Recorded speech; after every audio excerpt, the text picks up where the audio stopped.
Today we'll talk about Africa, once seen by Europe as the antithesis of civilization, the heart of darkness, in the words of a certain Joseph Conrad. Centuries later, Africa remains ignored. It makes news for its conflicts, poverty and exoticism. For the longest time, the world saw it as a lost cause. Then one country saw opportunity and thus began a new race for Africa, not very different from the scramble of the 19th century when colonial Britain and France wanted raw materials, slaves and geopolitical influence. Now in the 21st century, global powers are in more or less the same race. China, the United States, India, the European Union, Japan, Israel, Canada, all of these countries are in the race for Africa. And one country is emerging as the clear winner. Hello and welcome to Gravitas Plus. I'm Palki Sharma Upadhyay, and this is Africa, a continent of 54 sovereign states, 17% of the world's population, 9.6% of the global oil output, 90% of the world's platinum supply, 90% of the world's cobalt supply, half of the world's gold supply, two-thirds of the world's manganese, 35% of the world's uranium, 75% of the world's coltan, and 54 votes in the United Nations General Assembly. This is what makes Africa so attractive and makes the continent a battleground for global powers. There are numerous fronts: investment and infrastructure, military power, diplomacy, soft power, trade, geopolitics. Every country has its own interest in Africa. In 2016, Israel began its scramble for the continent.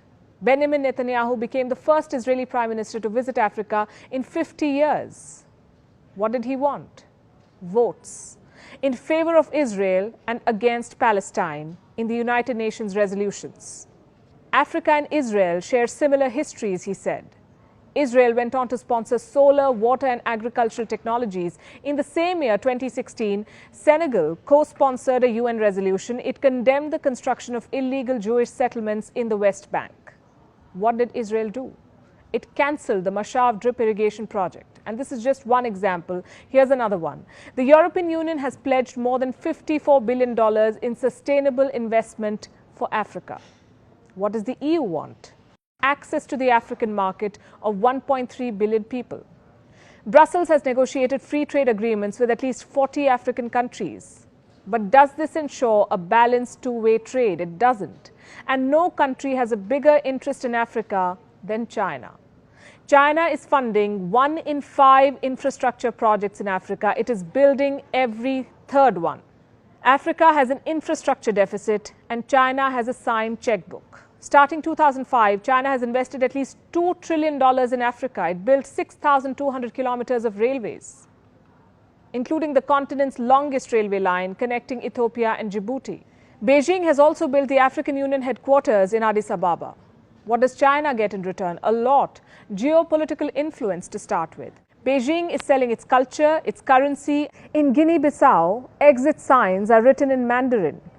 China has established at least 50 Confucius Institutes across 33 countries. Several African countries use Chinese currency. China also gets a strategic overseas base. In 2017, China built its first overseas base at the Horn of Africa, Djibouti to be specific. Djibouti connects the Mediterranean Sea to the Indian Ocean via the Suez Canal. The base has the capacity to accommodate 10,000 troops. China also gets a market to dump its goods. China is Africa's largest trading partner. Chinese trade has increased 40-fold in the last 2 decades. At least 10,000 Chinese firms operate in Africa. This is according to a McKinsey study. Africa has resources and China has access. Did you know that a third of China's investments in Africa are in the mining sector? And finally, it gets to debt trap Africa. But here's the thing, China is not the only country investing in this continent. It's not even the biggest. The United States is Africa's largest investor. It accounts for $54 billion of FDI stock. There are 600 American companies operating in South Africa alone. And this, even after the US president called Africa this. For the longest time, Africa was nothing but a war zone for Washington. It has over 7,000 troops deployed in the continent. They are spread across some 13 African countries, including Burkina Faso, Cameroon, Central African Republic, Chad, Democratic Republic of Congo, Kenya, Libya, Mali, Mauritania, Niger, South Sudan, Somalia, and Tunisia. For the US, Africa was a continent for counter-terrorism operations. What happened then? Why is the US suddenly interested in Africa? The answer is this. For the US, Africa is now a new front to take on China, and Washington is now fighting it out for power and influence. An article on the US State Department website reads, and I quote, "Africa is the continent of the future. Thus, we need to make the most of its potential. By 2050, its population will more than double to 2.2 billion people, with over 60% under the age of 25. Where is Africa's interest in all of this? Also, what about India? What role does India play in this continent? New Delhi's ties with Africa date back to the time of Mahatma Gandhi. India was part of the Bandung Project of 1955. New Delhi supported Africa's anti-colonial struggles. It supported the liberalization movements in Ghana, Algeria, Tunisia, Morocco, Angola, Mozambique, Guinea-Bissau. India also raised the issue of racism in South Africa.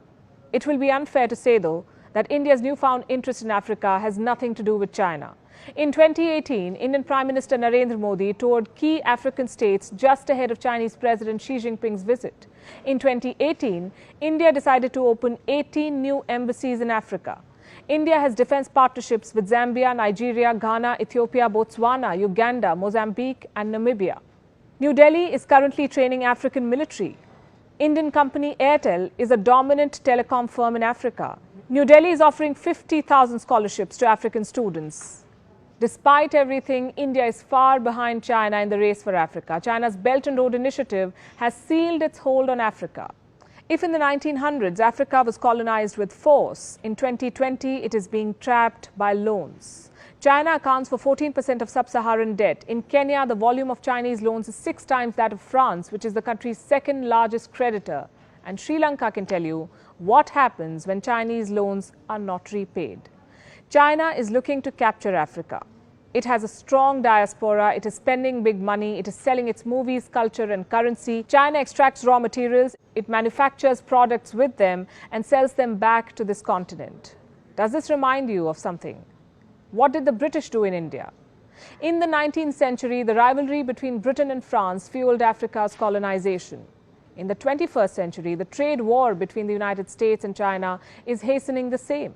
Just like the 19th century, there are numerous countries in the scramble for Africa, and just like the 19th century, there is nothing in it for Africa. Gravitas Plus, co-presented by Skoda. Simply clever.